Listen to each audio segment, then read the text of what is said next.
我们的自行车维修手册拍摄到现在已经是80多期了，我们计划是拍摄100期，然后在后面的10几期的内容里呢，我将会给大家带来自行车的疑难杂症以及自行车的异响的发现和处理方式和解决方法。有很多的小伙伴呢都在后台问了我很多相同的问题，比如说飞轮异响、链条异响，或者说是刹车异响，或者刹车缺油，或者说怎么走线，或者说是有一些腕阻异响，或者坐垫异响，或者轮阻异响等等等等的相关的问题。那么一个技师或者说一个修自行车的怎么样去评价它的水平好与坏？那么我个人觉得就是他对于异响的处理经验和处理的方法以及判断的准确性是一个主要的衡量标准。因为自行车的配件我们只是把它安装好，我个人认为是很简单的，但如果说你想要把它安装以后还要给它调好，其实是非常不容易的。以我自己举例，如果说我要装一台车，其实我可以很快的，大概就是1个多小时，我就可以把它装出来。但是如果说我要调好一台车，请注意，我说的是调好、装好，就是要让它达到我很满意的状态，我基本上都需要3个多小时，甚至4个小时左右。因为对于很多的细节处理，安装的位置有没有到位，可能有时候就是0.5毫米或者0.2毫米的一个差距，就只是一点点的细节区别，但实际呈现出来它就有很大的一个使用的不同。比如说有些什么头管松啊，或者说是腕阻有响动，或者说有松动，甚至说是角度之类的。然后我个人对于这些方面其实是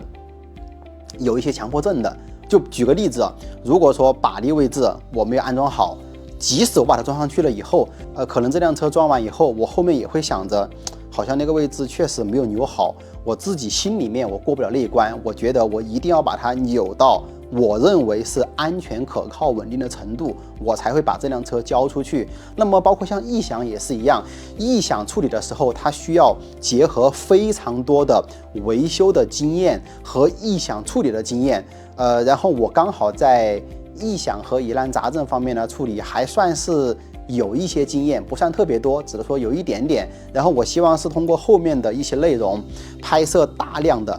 就是异响和疑难杂症的这种问题，然后来反馈给大家作为参考案例。那么如果你刚好也有类似的异响或者说疑难杂症的问题，那么可能我的视频能够帮助到你。那如果说帮不到你的话，你多看一下，或者以后你能遇到，或者说你身边的朋友有遇到，也能够给他们一些灵感或者说思路。包括像异响的话，很多时候都是什么呢？中轴异响、踏板异响、腕阻异响，还有轮组里面的那个轴承异响，包括坐垫异响以及车头异响，这种是我们最常见的。但是除了这些常见的问题以外，还有一些很细节的地方，比如说辐条，或者说是曲柄的安装，或者说是垫圈的一个增加，或者说花芯有没有扭紧，或甚至说是变速线，它可能都有这种异响的情况，或者说异响的可能。那么这种情况呢，我们就需要大量的经验去总结、去排查。通常有异响，那么你用一个排除法基本上都能找到问题，但有时候异响你用的排除法它可能也找不到问题，那个可能就需要你有非常丰富的经验，而我在这一方面刚好是比较擅长的。那么如果你看了我们后面一系列的异响和疑难杂症的处理方式和解决方法，相信可以对你有所帮助。然后这一期的话，我们没有做任何的异响的方式方法的演示，我们这一篇只是异响它的一个开篇。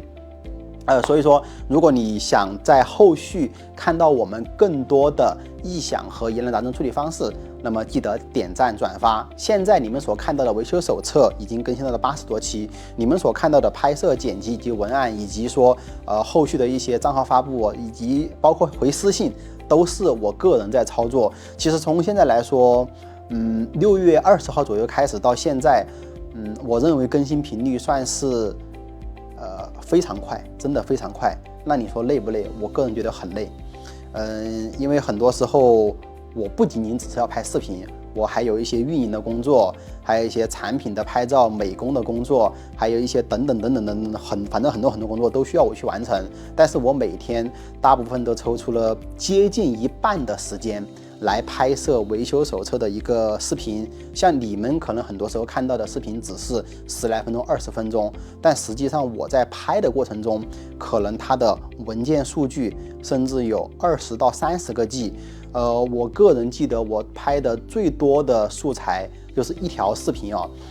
当时应该是有20分钟左右，然后我的内存大概拍了有接近40个 G， 就是40个 G 左右的素材，然后剪辑到了20分钟左右。其实，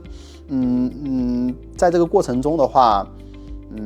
我觉得从6月多号开始，我有想法说要做这样一期的自行车维修手册视频，到现在，当时承诺的是年底之前，就是12月底之前嘛，然后出到100期。从现在来看的话呢，100期应该问题不大，应该是可以完成的。然后回答一下大家可能比较关心的一个问题，就是我拍摄完100期的内容以后，后面是否还会继续更新相关的维修手册的视频？在这里其实我可以很肯定的给大家说，后续我也会拍摄一些安装维修的视频，来丰富我们的维修手册。那么100期拍完以后，我就会开始给大家做一些户外的教学，比如说怎么样去骑行过弯，以及说骑行的安全知识以及动作，以及一些训练相关的一些内容。因为我自己的话，在修车方面，我觉得拍个100期多，基本上能够涵盖到大部分所遇到的问题。如果你们有特别想看的这种维修的内容也可以私信到我。但刚好我手上如果有这种装备或者说零件，我也可以拍，这个没问题的。但是后面我更多希望是能够做一些骑行的教学的视频，来帮助大家知道怎么样骑行是正确的，怎么样骑行是安全的。你包括像今年2024年有很多的自行车的事故，包括像我们身边也经常发生自行车的一些骑行事故。那么我个人觉得骑行事故无非就2个点，第一点是自己骑的时候没有注意安全，第二点可能是由于一些外部环境不可抗的因素导致的这个过程中。那么我的想法是通过一些安全意识或者说骑行技巧的教学，来帮助大家尽可能的规避掉骑行风险。好，可能扯得有点远了，我们接着回到我们的维修手册的这个内容。